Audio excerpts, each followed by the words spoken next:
A person our size, because we're about the same height, should be breathing probably 6 liters in minute ventilation. That more muscle is not always better from a VO2 perspective. My body is performing like I'm somewhere in my 30s. A slight change in lifestyle will take us one direction or the other.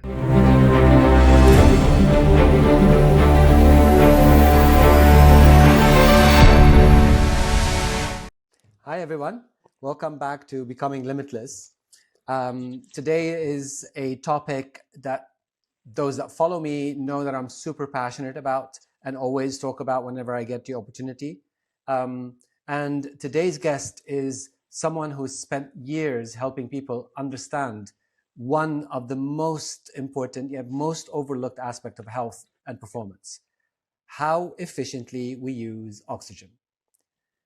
Gilles Essiembre is a metabolic and respiratory specialist, founder of O2 Max, ultra-endurance athlete, and educator who works with clinics, performance centers around the world.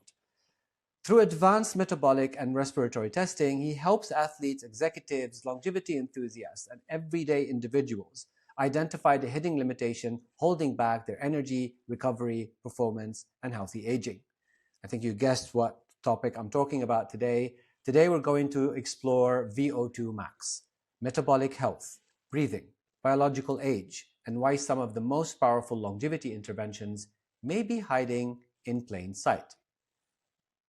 Hi, thank you so much for joining me. Yeah, it's a pleasure. Thanks for having me on your show. I'm so excited to have you.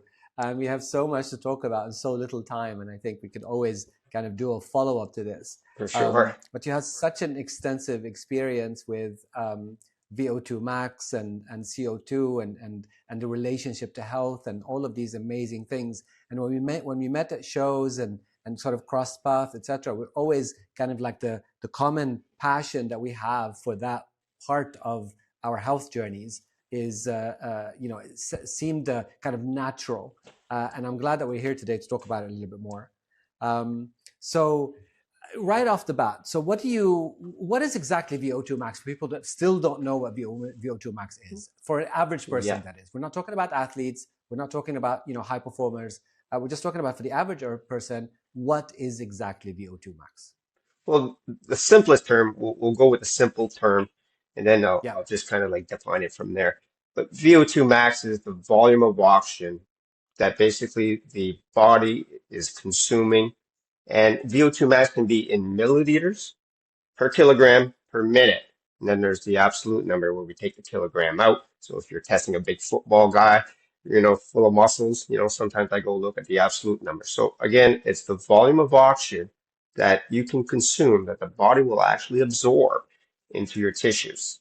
So that's obviously to have a high VO2 max, you've got to be able to pump you got to be able to inhale the air, the oxygen, and you got to get the oxygen from the lungs to the blood, and then you got to get the oxygen to release from the blood to the tissues, right? So that is a a good example that your lungs have to be working very well, your heart has to be working very well, your metabolic system, you got to have the right muscle mass, you got to have good mitochondria.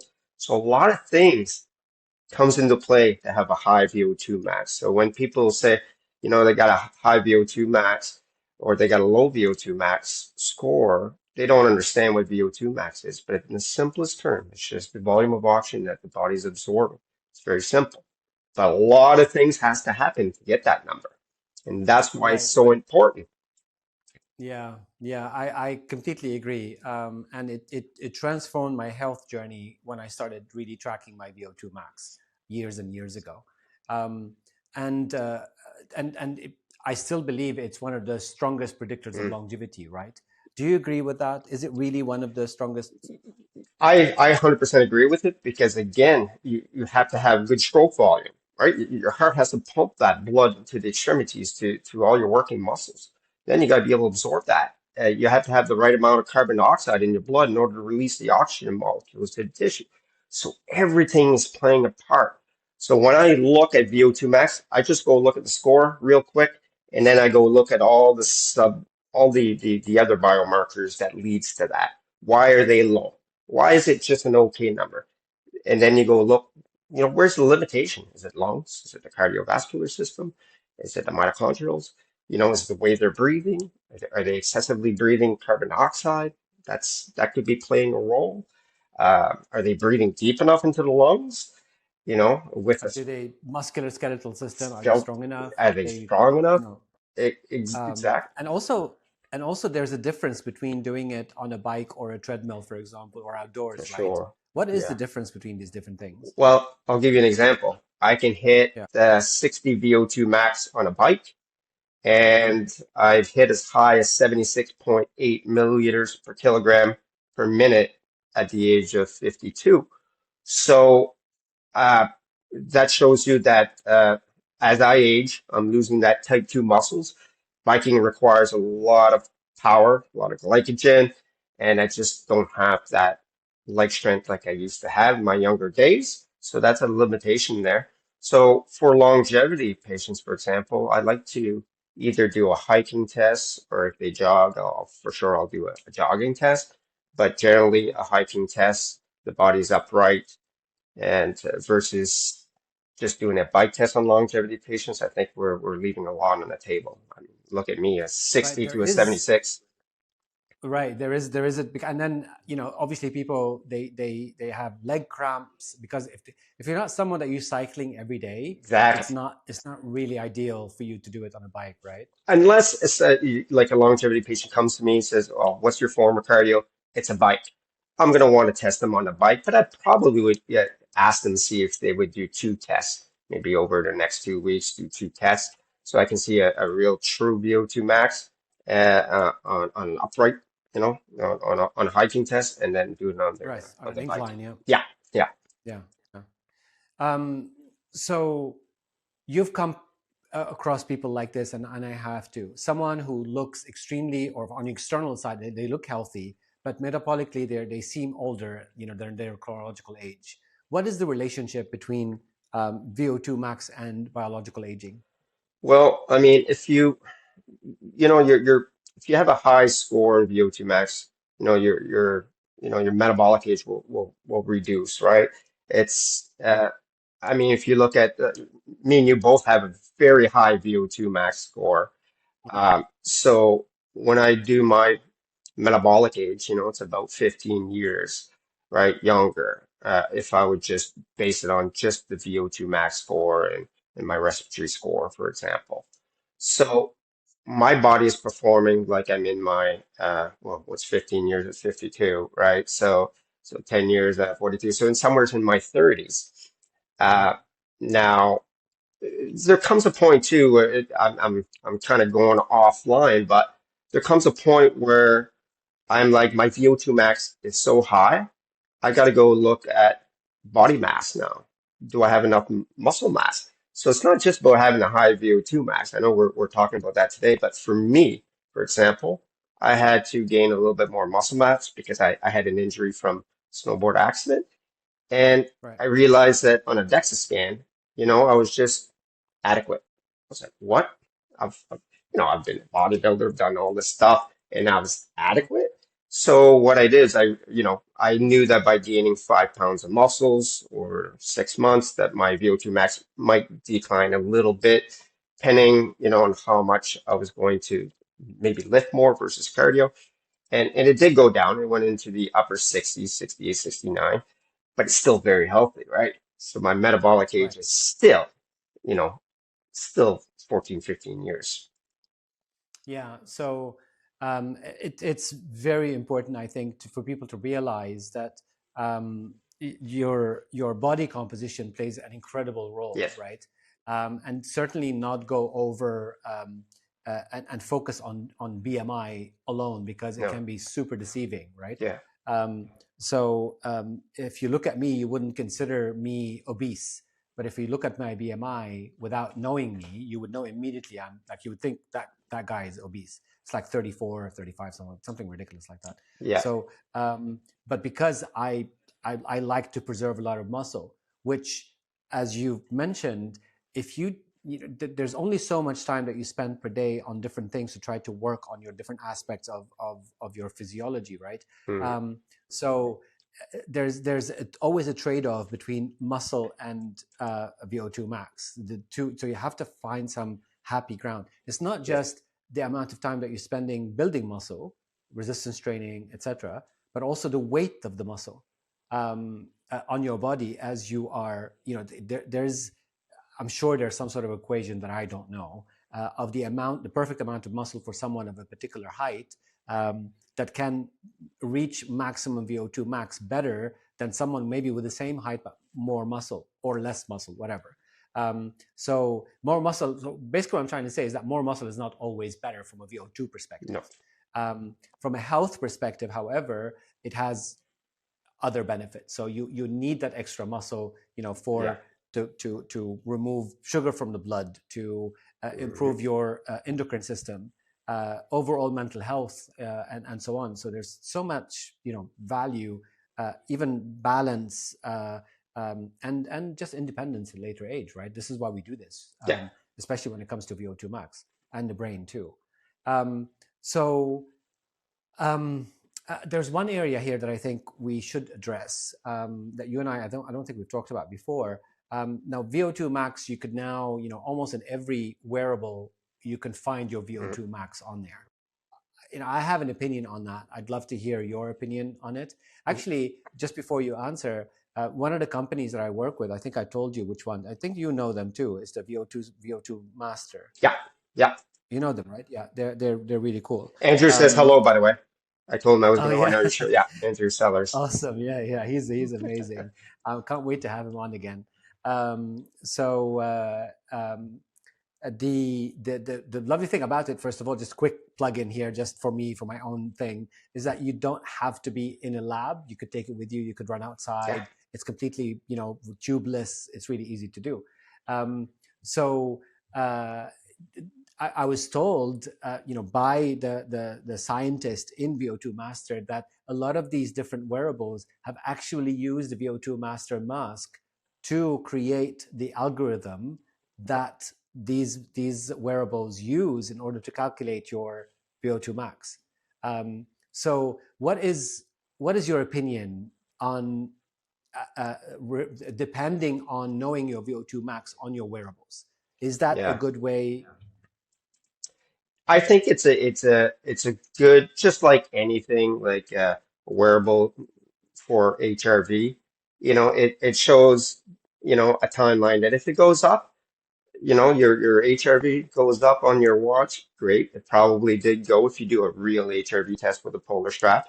If my Mhm. VO2 max goes up on my watch, I'll give you an example. I'm not normal and you're not normal. We don't have a normal VO2 max. We're top 1 percentile and probably top 1% of the 1%, right? We're both Mhm. our VO2 max In our age, yeah. for our age, yeah.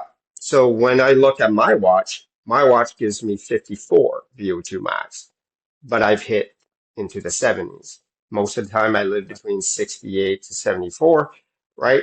But my watch continues to give me in the 50s. I think the highest the Right. watch ever did was give me 54. Now, again, we're really abnormal. A normal person, it's a little bit more accurate, right? Some people I do a VO2 max test and I say, well, what's your watch say? It's 42. Well, you got 43 on a real VO2. So I think on an average person, in my opinion, it's getting better because remember they're taking tens of thousands of people to get this data.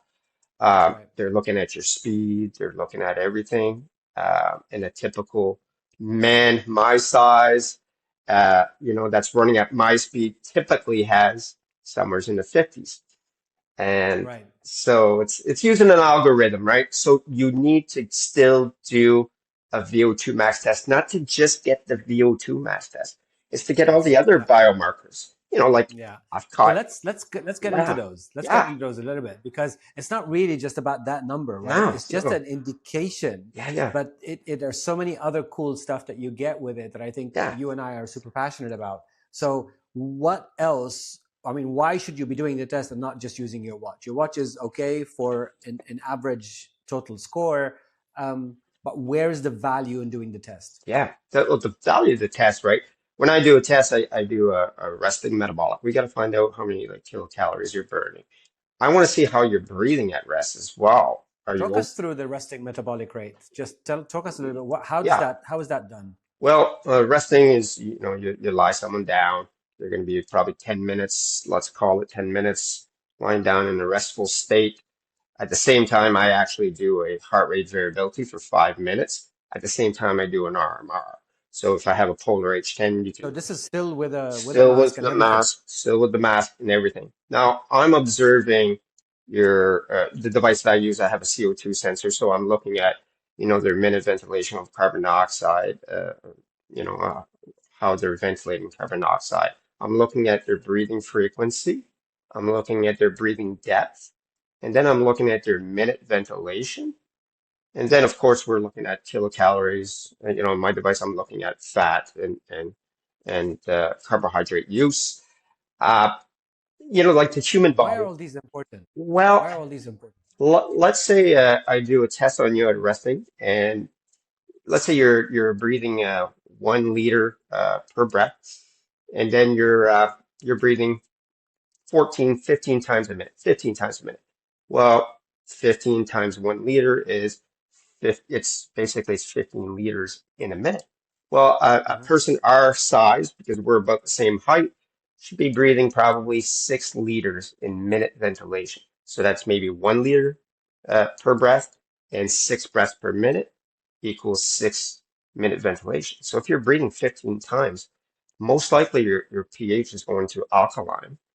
It's affecting your overall the Bohr effect. So you're overventilating. So let's call it, I don't like to use the word hyperventilating, but you're overventilating. Call it tachypnea. So if you're overventilating the carbon dioxide, then the hemoglobin gets sticky and it's not releasing the oxygen to your tissues, which is your brain, your Right. heart, your diaphragm, your muscles. Hmm. And then people wonder why they're feeling anxious. They're feeling anxiety or panic disorder.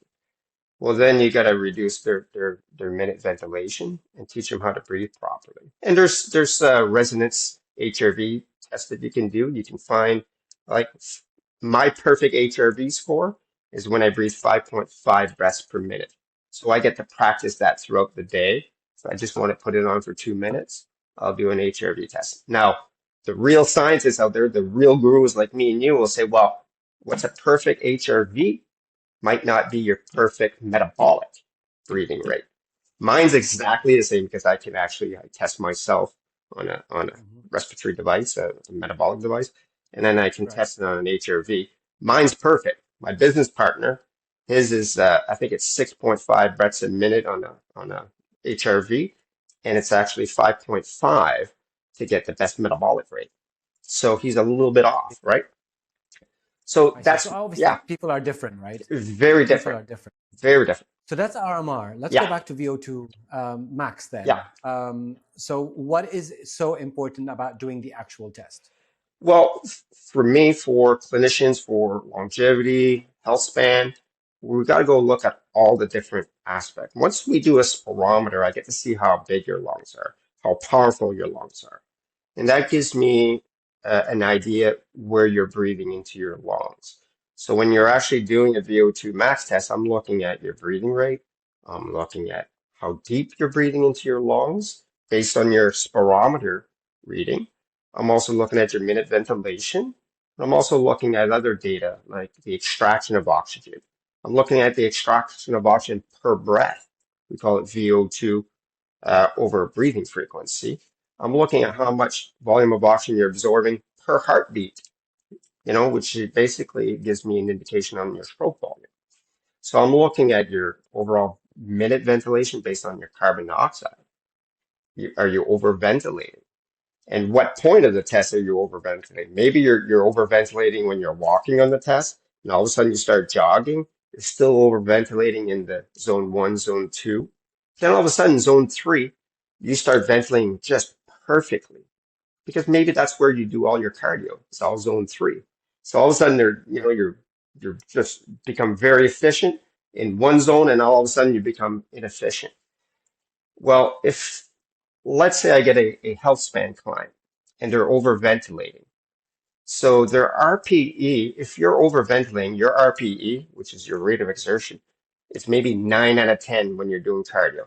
you're going to have a hard time telling Dr. Elie to tell the client you need to do more cardiovascular because it's a 9 out of 10 because they're over breathing.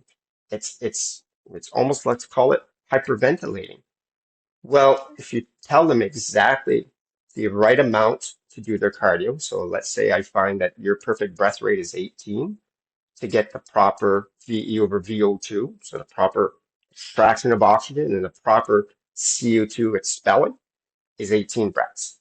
Well, now Mm-hmm. your RPE goes to 7. So Mm-hmm. now we're telling someone to go do an exercise. You're going to put a metronome. You're going to breathe 18 times a minute at this heart rate. And all of a sudden, they're extracting more oxygen. RPE goes from a 9 to a 7. Now they're like, wow, this feels great. For someone like you and me, we get bored at a 6 or a 7, right? We're bored. But for them, it makes them basically maybe start to enjoy exercise more.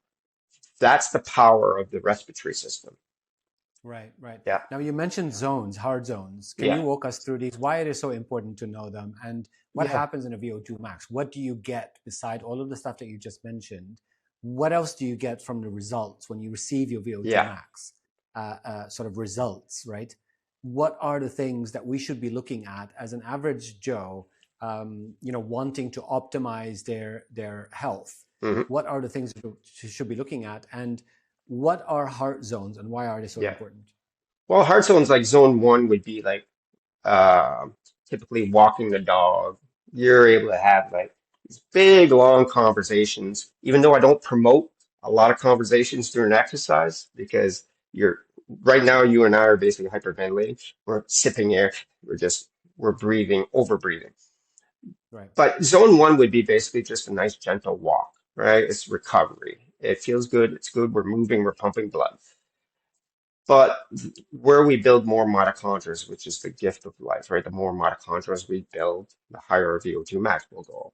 Um, Mm-hmm. the better metabolic health will be. So zone two, when we see fat max, the way I calculate is I go where the body burns the most amount of fat, and then when the body basically transitions into carb dominance, we call it the crossover. That's zone two. Right.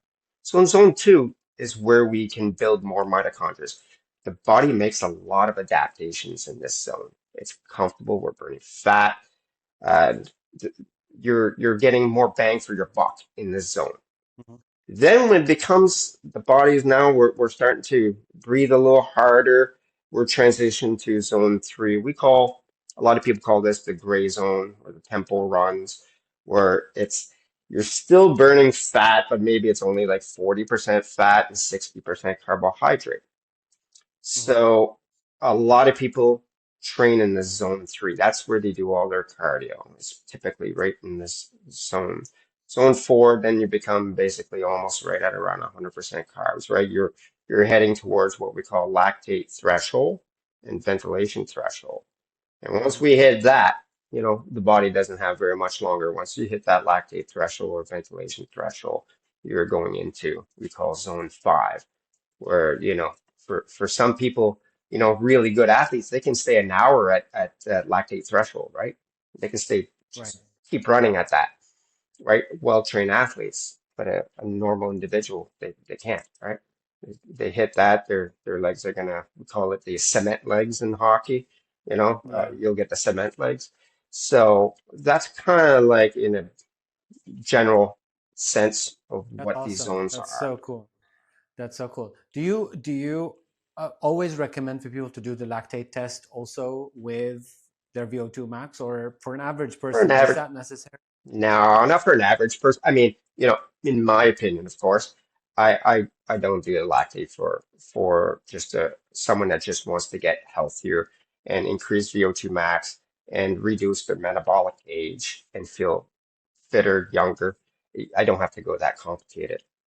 Mm. Right, right. Yeah, And obviously the wearables do give you like which heart zones that is calculated based on age and height, et cetera, et cetera. For that, um, these are fairly accurate. But what is beautiful about VO2 max test, correct me if I'm wrong, you get your own personal, like it's really exact for you. yeah, Um, and you're able to see every time you do the test of how your zones are changing based on the type of exercise that you're doing, and Yeah. therefore you're able to improve them. And also, Hmm. you could use the zones, and maybe you could talk to us a little bit about this, about how to use the zones to do interval training. Yeah. No, So exactly. walk us through that a little bit. Well, like I had a client a couple of weeks ago, and he's doing a retest. He's all mad that his zone two didn't change. I was like, whoa, whoa, what do you mean by that? I said, yes, it changed. He says, no, look at that. I said, my heart rate at 136 heart rate, I crossed over. Last time, I crossed over from fat to carbs at 136. So I maintained. I said, whoa, whoa, whoa. Let's go look at your speed. All right, you crossed over at 12% incline at 2.4 miles per hour. All right, that Mm-hmm. was at the 7 minute mark. Well, this time you crossed over at 2.8 miles per hour before your heart rate went above 136, right? That's an extra, whatever it was, 2 minutes extra on the test. Rough. Yeah. Mm-hmm. Plus you were 2.6 miles an hour, you went to 2.4, you went to 2.6, and then you went to 2.8. That's Mm-hmm. that's a significant increase. Good for you. You made an increase. Right, right. So how do you use zones when you're doing interval training? Well, I love mixing zone two and then going into a zone four. I like Mm-hmm. doing, like, again, it's different. If Dr. Elie, you come to me and you're very sedentary, right? And I may do the first 6 weeks, I might just do zone two for you because I'm not going to, there's a psychology component to getting people to move. So I'm not going to get them to go experience zone four. I'm just going to let them do some zone two, some zone one walks, and then some zone two work, get their body adapting, get them to breathe correctly. But once they're adapted after maybe 6 weeks or so, did I say 12 weeks? 12 weeks is way too long. So 6 weeks, then I'm going to start doing maybe a zone two for maybe Mm-hmm. they do 2 minutes. And then I'm going to bump them up to zone four for maybe 60 seconds, right? But Mm-hmm. if they're already fit and they're already pretty good, I might do a 1-to-1 ratio. So I might go 1.5 minutes in zone two, 1.5 minute in zone four. If they're very good at that, then I keep climbing. I'll go 2 minutes and 2 minutes. Now remember, if your zone two ends at 120, your zone four starts at 150, right? I don't count what's in between. So the minutes are only in zone two. When your heart rate goes, let's say you go to zone four, so it takes you 2 minutes to get, or a minute to get to zone four. You start the Mm-hmm. timer as soon as you hit the 150 heart rate, right? You Right. stay Time you spend in that zone, basically. exactly. So let's say you stay 2 minutes in there and it takes you a minute to calm it down. Maybe you have to go to a slow walk. All of a sudden, your heart rate goes to 120, 119. Boom, you hit your timer for 2 minutes and you remain inside the 120 mark and then you repeat. So we're tricking the body to use fat and then going right to glycogen, back to fat. So we're playing around with our nervous system too, right? We're going from, Mm-hmm. more uh, balanced nervous system, we'll call it, to really Mm-hmm. sympathetic drive. And then we're just teaching the body to be able to adapt. So we call that Understood. fuel flexibility. Yeah. Understood. Understood. So I know that people are going to be asking this. So how do you improve your VO2 max, no matter what age you are in? First of all, let's be clear. Yeah. No matter what age you are in, you're Yeah. able to improve your VO2 max, right? Well, the biggest hack, I know people's, the biggest hack is hacking the heart rate variability, right? The heart rate variability, then your nervous system, your autonomic nervous system, your parasympathetic, your sympathetic. So if you can hack that through breath work, through good sleeping, good eating, magnesium, sodium, all that. But the other hack is respiratory training, which again, and Andrew Seller, we're bringing Andrew Seller, the isocapnic device. Uh, it's just a device like this, has a Right. little bit of oxygen and it retains carbon dioxide. So you can breathe. I can breathe like I'm going in my zone, my VO2 max, and I could be well, I wouldn't be talking to you, but you could be just watching me and I'm sitting down and I could be breathing like I'm at VO2 max because I'm not going to get dizzy because I'm retaining some carbon dioxide.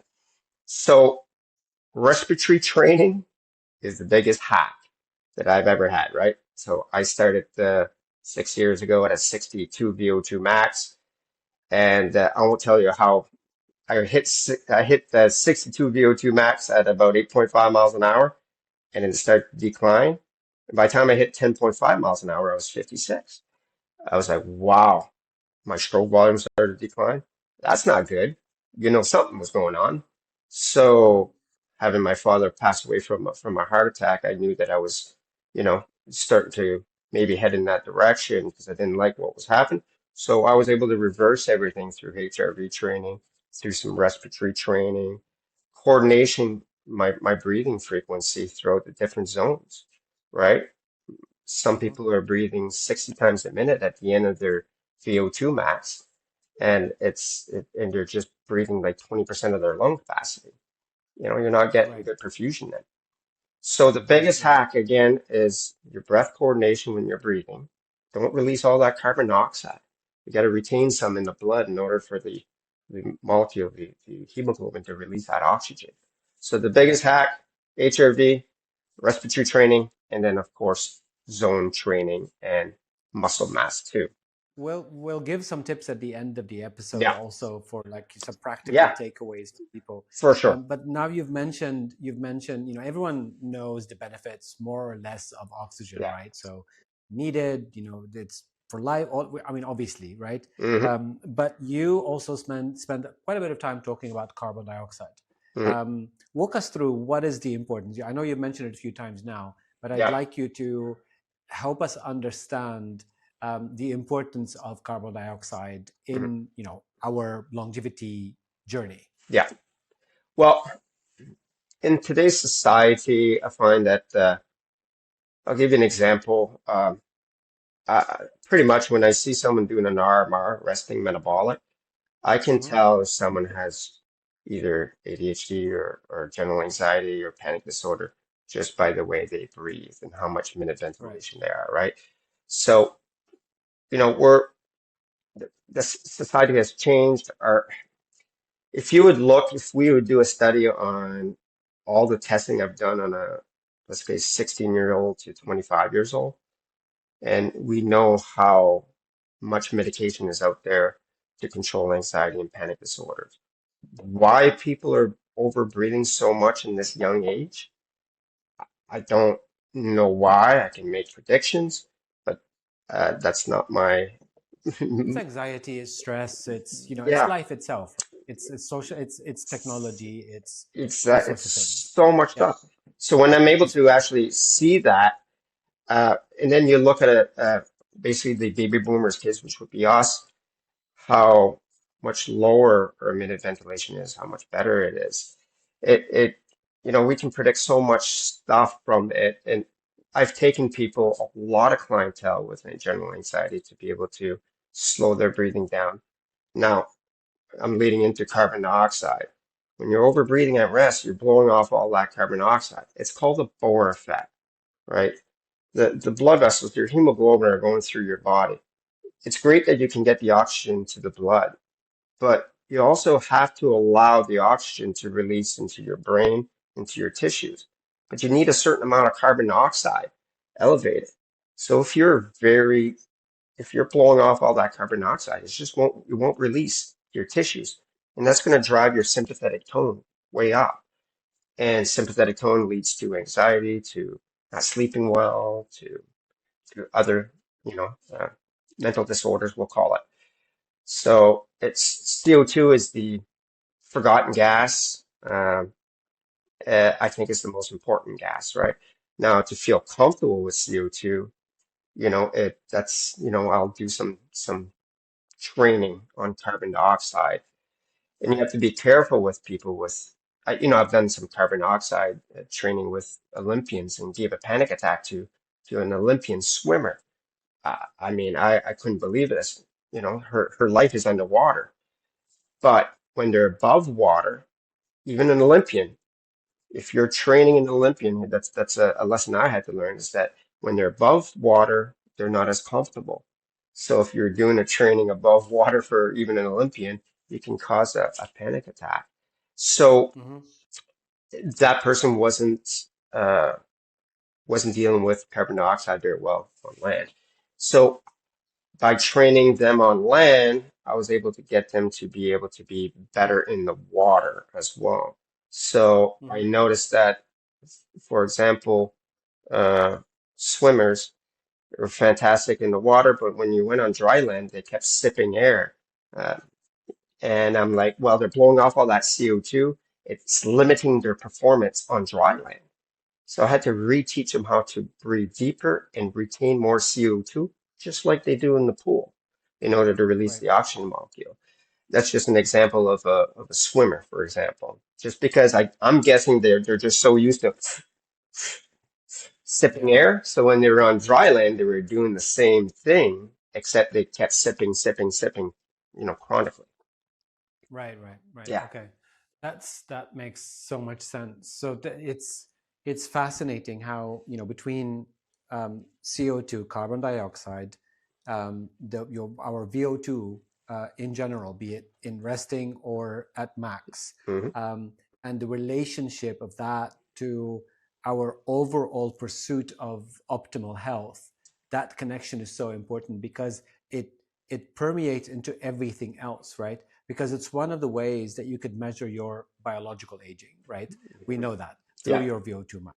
Perhaps it's for me is perhaps one of the best ways that you could measure biological aging. for sure. You could do it through inflammation markers. You could do it through body composition. You could do it like a few other Hmm. markers, but my favorite is certainly VO2 max. Um, because, as you said, it permeates into everything. Hmm. Your musculoskeletal, your the way your mind works, because you need to stick with it. Like you need to be able to learn to push yourself, and then the information that you get from it, how it gets integrated in everything that you do, including your workout routine, including your HRV, which is so incredibly important for almost every aspect of our lives. It's causing so much anxiety, and it then contributes to poorer sleep, which then contributes to poorer metabolic health, which then contributes to diseases and inflammation. And so it's being able to kind of put this together and see the relationship. And it's not that complicated, really. I mean, we do so much in our lives that are a lot more complicated than this for us Hmm. to try to understand our breathing rate. How does our body use oxygen? um, and how do we train in our heart zones in order for us to get the best result for our own bodies, be it on the fat side or on the carbohydrate side. Hmm. So I think that world is so fascinating, and it also shows how absolutely amazing our bodies are, Hmm. and what they're capable of, and how gently um, you can either go in one, you're never stable, right?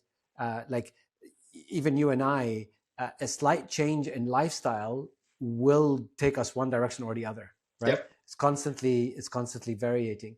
So it's such an incredible way to stay healthy. It always involves movement. It always involves almost every aspect of your being, including your brain.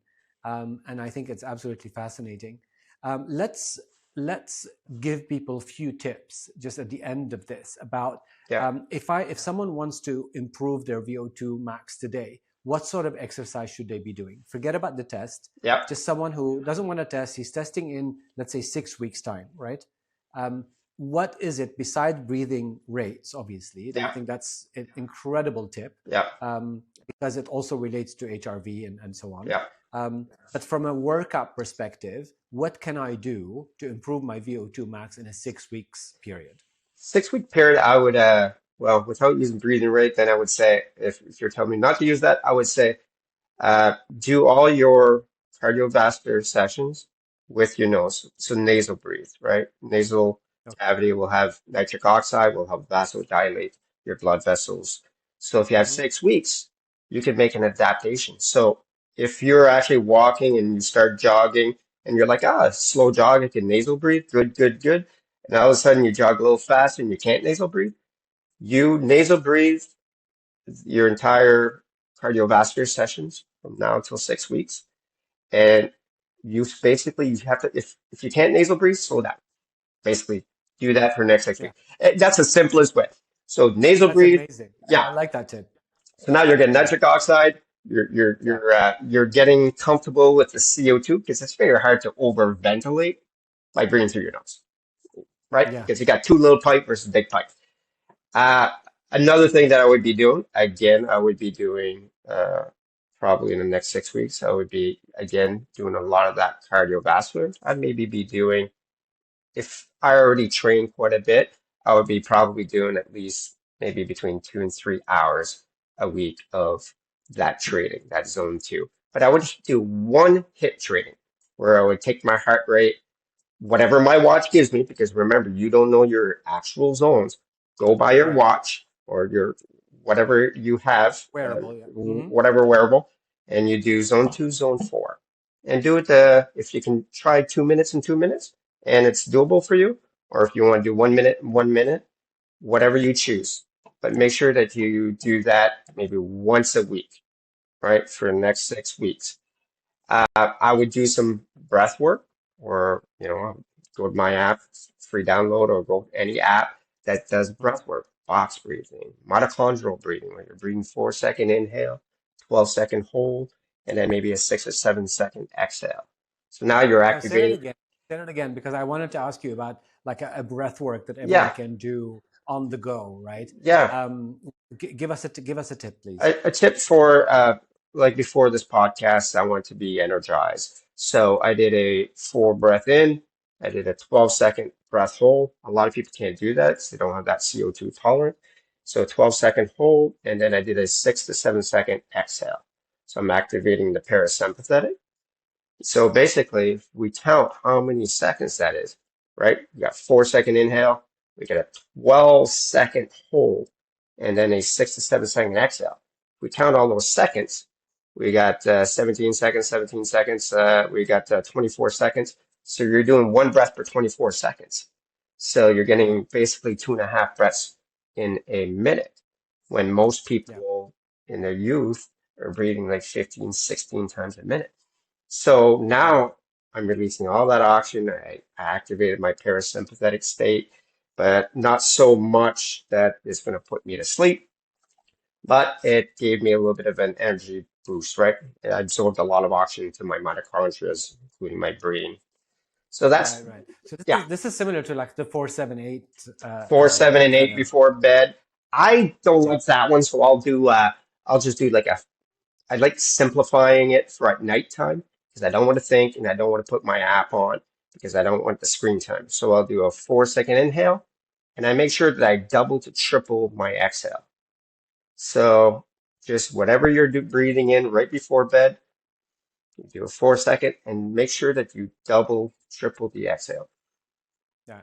That again kind of brings it to around 4 breaths per minute, which is Eh, like awesome. You're going to bed, right? This Exactly. is Yeah, 4 and a 6 seconds, 4 and a 6 gives you basically 6 breaths per minute. But if you extend it to maybe a next 8 second exhale, right? So now you're lowering it to more like a 5 breaths per minute. Yeah, which will okay. activate that parasympathetic, better sleep, better resilience. Cool. Very cool. I have a selfish question for me. Sure. Can you give me a tip or two for me to improve my VO2 max still? I know I, that's y- silly, but I well, really want to maintain it and continue to improve on it, you know? yeah, well, with you, I'm okay with you increasing your VO2 max because you have the right muscle mass. And that's visual. I didn't see a DEXA scan, but overall, I know you have the muscle mass to do it. So, Mhm. uh, re the biggest hack is, I'll give you a hack that I did on a professional NHL hockey player with Toronto Maple Leafs. Came in with Okay. me at a 55 VO2 max. He says, I'll give you 5 minutes. If you can convince me in 5 minutes, I'll do your training for 5 weeks before training camp. So I gave him a bag. There you go. Right. I said, breathe in this for the next 5 minutes. Press play, follow the metronome. And towards the 5 minutes, I could see a little sweat. It was dripping, and he kept breathing, and it went boom, on his nose.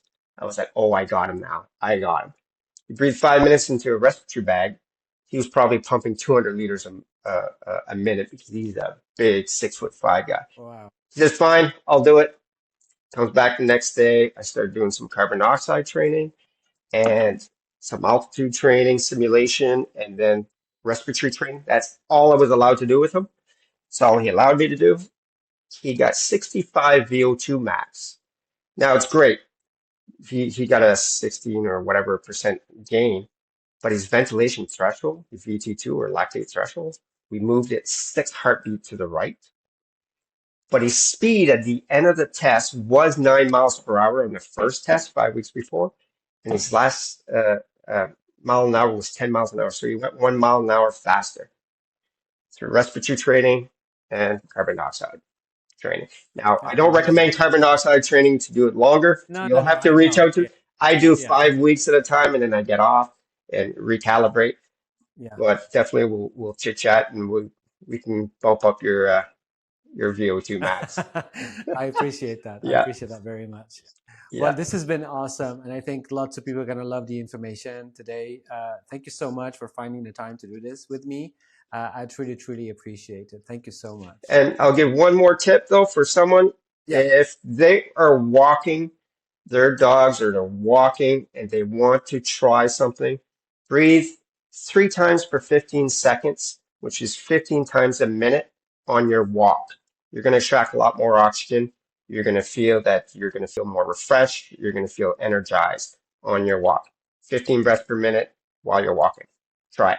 While you're moving, right? While And you're you want moving. to bring that down when you are resting, Because a right? lot So of you don't people, want to be sitting down and be breathing 15 times a no, minute, right? no. You want to be walking Right. your dog or just walking 12 to 15 breaths per minute. You're going to absorb more oxygen. You're going to keep more carbon dioxide in your blood, and you're going to just release that oxygen molecule to your tissues.